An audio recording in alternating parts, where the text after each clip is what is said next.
20 seconds and counting.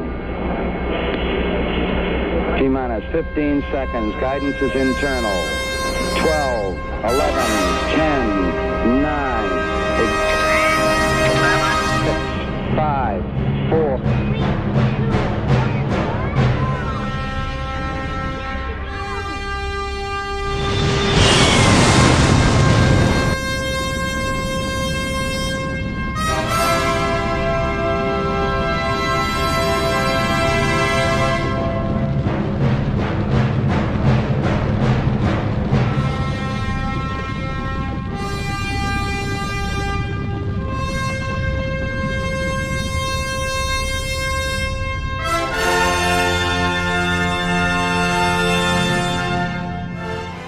October 4th, 1957. The Soviet Union sends a small probe into orbit for the first time in human history.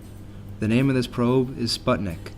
The rocket was produced and launched in secrecy on a remote base in modern-day Kazakhstan. But after it was launched, the whole world knew, and most importantly, the USSR's greatest rivals, the United States of America. The US panicked and immediately began investment into a space program to best their Soviet rivals, and the space race was born. One side led by the Soviets, and the other by NASA, led by James Webb. James E. Webb was born on October 7, 1906, in Tally Ho, North Carolina, to a wealthy family. He was educated in 1929 at University of North Carolina, and soon took up a journeyman-type career in politics. He volunteered to serve in the Marines between 1930 and 1932. After finishing his education, he enjoyed a moderately successful political career in various business endeavors. But when World War II came around, he rejoined the Marines and served until the end of the war. Webb went back into politics following the war and was able to move up to Under-Secretary of State. After working with President Truman for a couple years, Webb moved to Oklahoma to work with Carnegie Oil Corp. In 1953. Mr. Webb received a call from NASA 4 years later in 1961 to help work on the most important endeavor in American and human history. In the 4 years between Webb's involvement in Carnegie and his call from NASA, a little satellite named Sputnik is launched into space by the Soviet Union. The United States reacted by starting NASA in 1958, or the National Aeronautics and Space Administration. In NASA's first year, they launched 4 rockets: Explorer 1 and 2, 2 was a failure, the Vanguard 1, and Pioneer 1.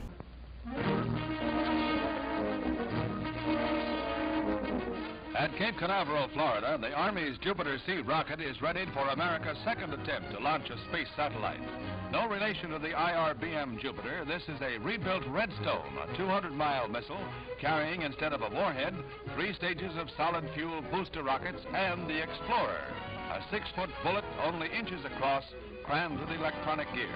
30 pounds of payload.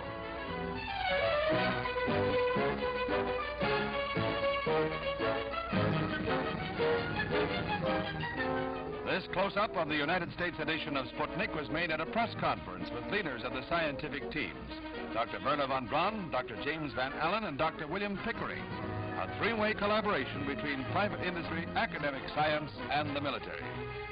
Jupiter C stands poised on its launching pad. The hours-long countdown approaches 0, a moment of enormous tension, for every missile launching is still an experiment. Any one of tens of thousands of things can go wrong with catastrophic results. But all that can be done to assure perfection has been done. The moment is at hand. The countdown reaches 0.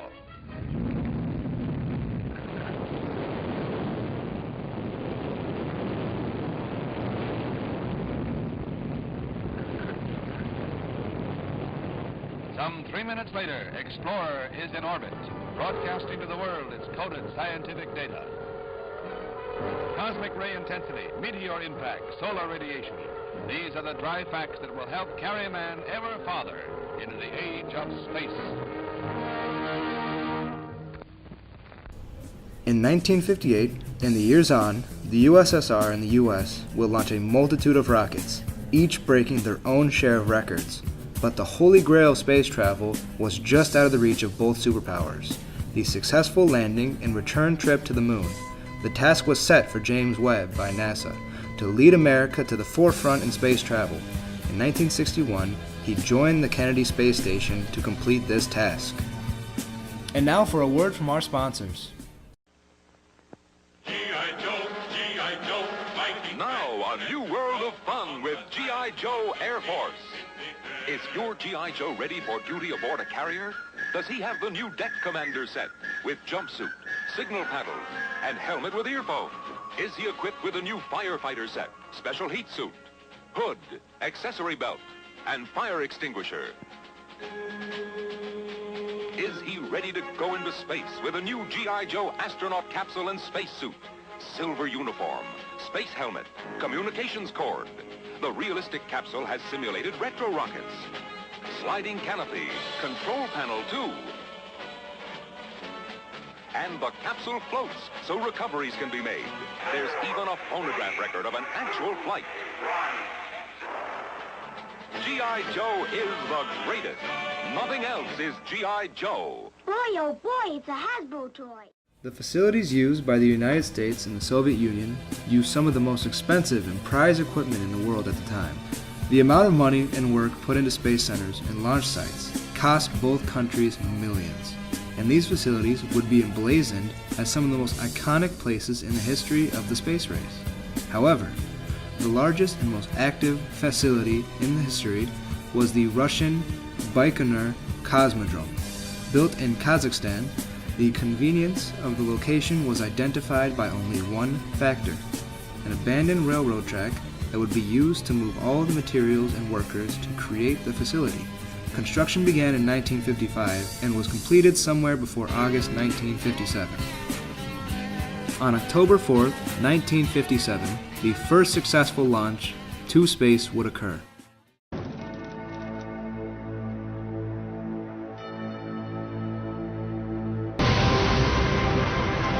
On October the 4th, 1957, while the Americans were still finalizing their plans, Sputnik was launched.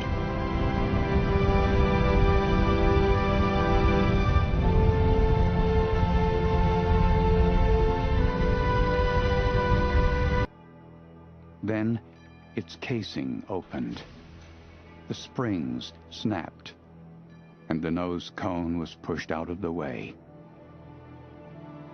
A ball with 4 antennae emerged to go it alone in the darkness of space. And a radio began to send a signal back to Earth. Humanity had entered the space age.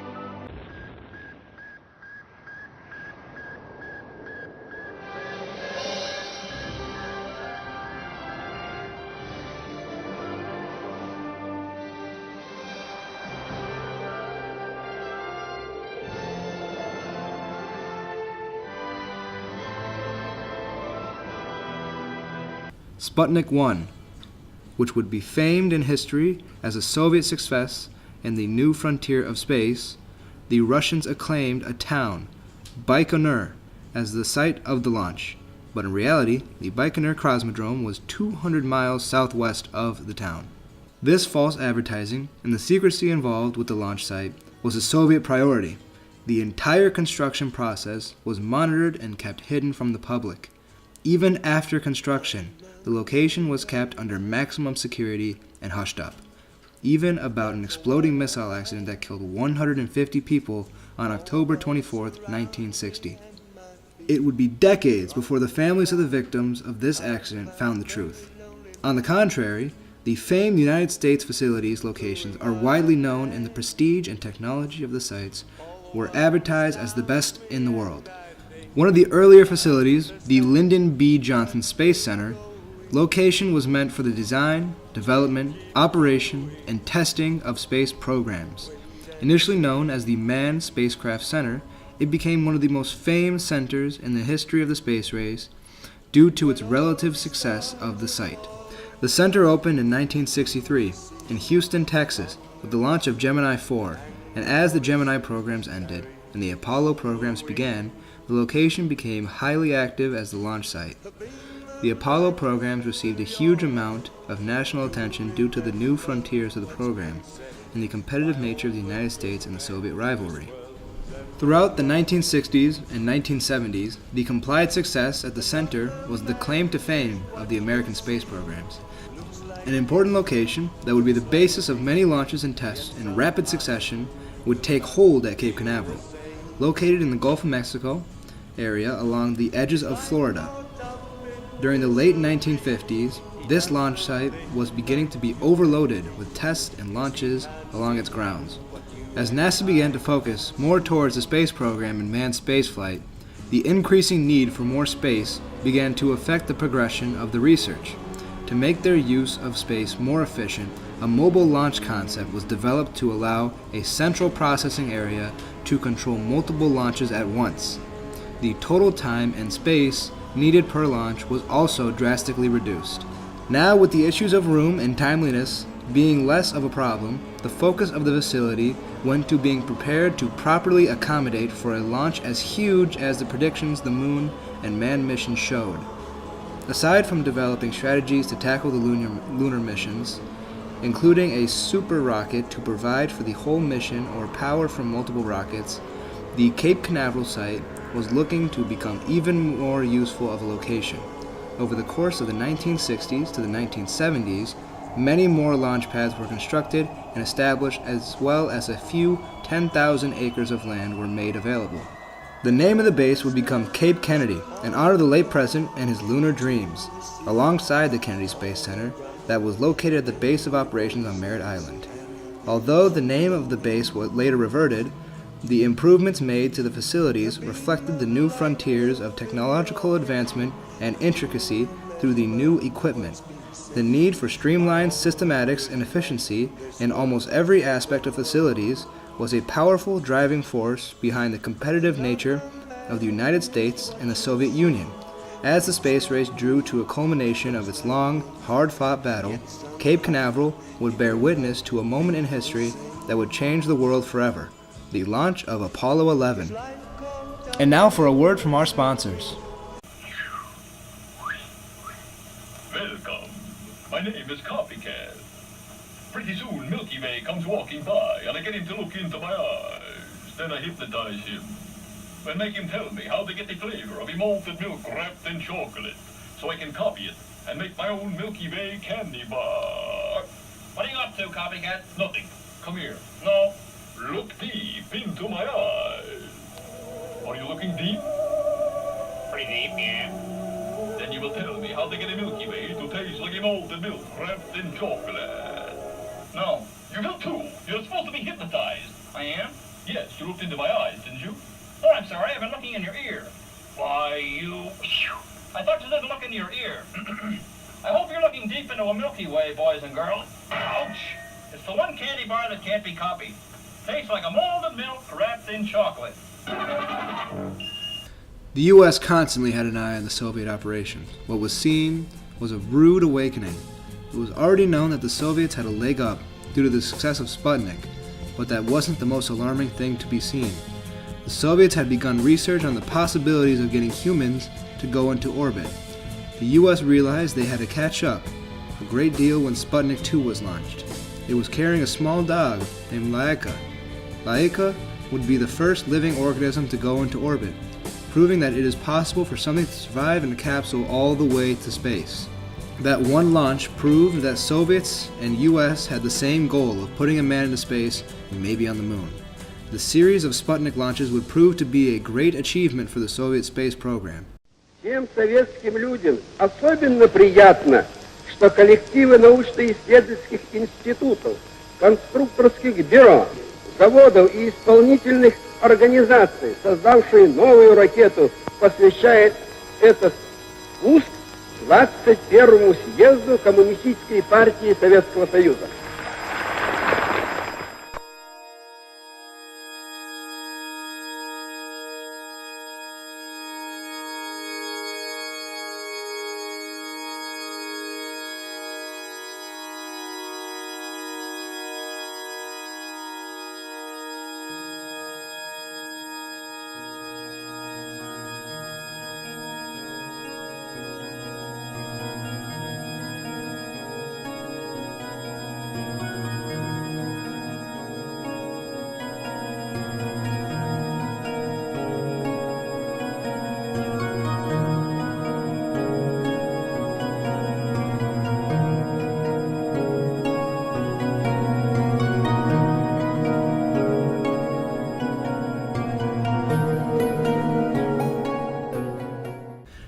U.S. space program was under a lot of pressure to have a landmark launch, one that would not just match what the Soviets were doing, but top it.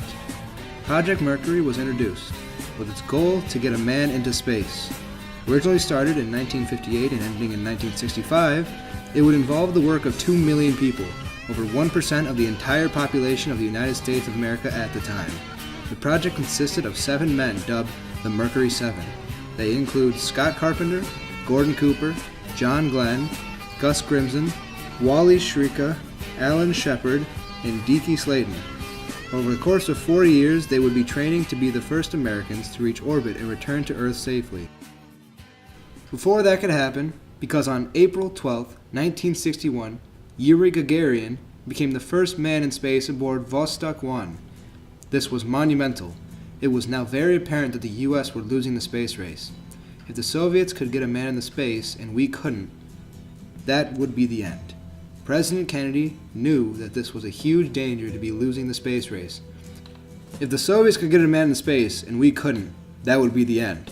President Kennedy knew this was a huge danger to be losing the space race, so he made the address to Congress stating, "We choose to go to the moon, and not just eventually, but by the end of the decade."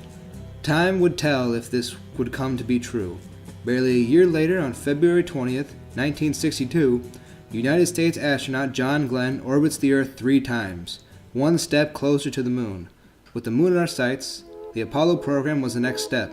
However, there was a widely publicized accident that took place with the Apollo Saturn simulation test. During the process of testing, there was a flash fire that killed all 3 of the astronauts on board: Gus Grimson, Edward White, and Roger Chaffee.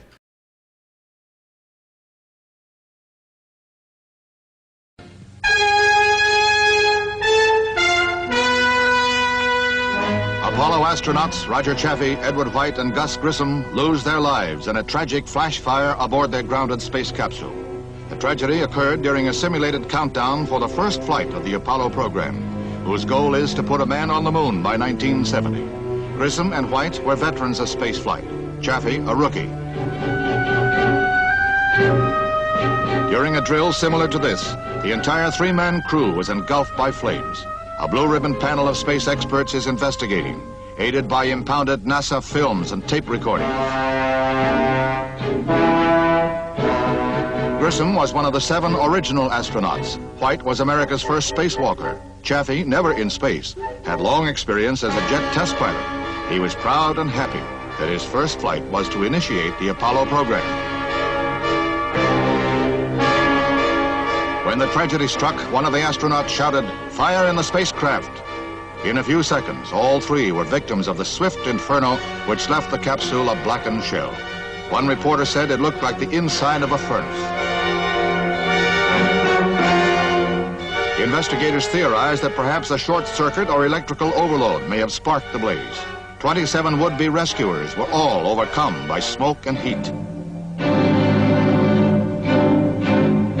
Apollo astronauts Chaffee, White, and Grissom, martyred heroes who gave their lives in total dedication to duty. Their memory will forever be honored. This tragedy was a big blow to the growing success of the Apollo program, causing James Webb to take action. He quickly responded to the incident, taking responsibility and vowing to conduct a thorough investigation of the cause of the accident. Directly interrogated by the many congressional committees, he deflected the blame of the majority of the program's flaws and succeeding in maintaining popularity and fame of NASA. However, his own reputation would be tarnished by this fatal mistake, and Webb would leave NASA in 1968, just before the Apollo 11 program was complete and ready for takeoff. His sacrifice would prove to be successful, as a momentous Apollo 11 lunar landing would change the space race forever. 9. Ignition sequence start. 6, 5, 4, 3, 2, 1, 0. All engine running. Liftoff. We have a liftoff. 32 minutes past the hour. Liftoff on Apollo 11. Tower cleared. Okay, we got a roll program. Neil Armstrong reporting the roll and pitch program, which puts Apollo 11 on a proper heading.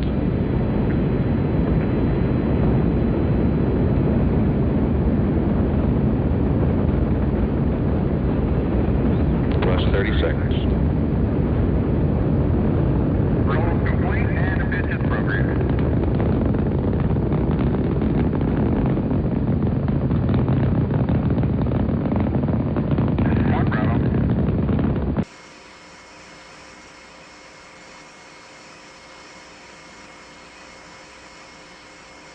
Eagle, Houston, we see you on the steerable, over.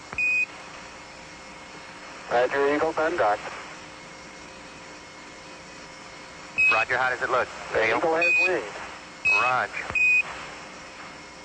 The Eagle has wings. Altitude 1600. Eagle looking great. Roger, 1202, we copy it. 35 degrees, 750, coming down to 23. 540 feet down at 15. 1050 feet down at 4. Altitude, velocity, light. 3.5 down, 220 feet. 11 forward, coming down nicely, 200 feet. 4.5 down, 5.5 down. 100 feet, 3.5 down, 9 forward. 75 feet, car's looking good, down a half. 6 forward. 60 seconds. Lights on, forward, forward. 40 feet, down 2.5. Picking up some dust. Straight shadow. 4 forward, drifting to the right a little. 30 seconds. Forward, drift. Contact light. Okay, engine stop. We copy you down, Eagle.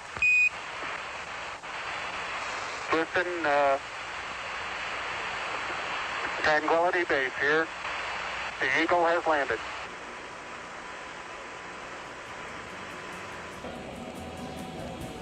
This is Apollo Control Houston at 100 The landing of Apollo 11 was a breakthrough of science, technology, and humanity. Americans were all cheering, celebrating, and marveling of the incredibility of the achievement. The media, the government, and common citizens had all exploded into wondrous excitement as the news was broadcasted around the world. None, however, could match the outbursts of NASA, especially all the communication centers of Apollo 11.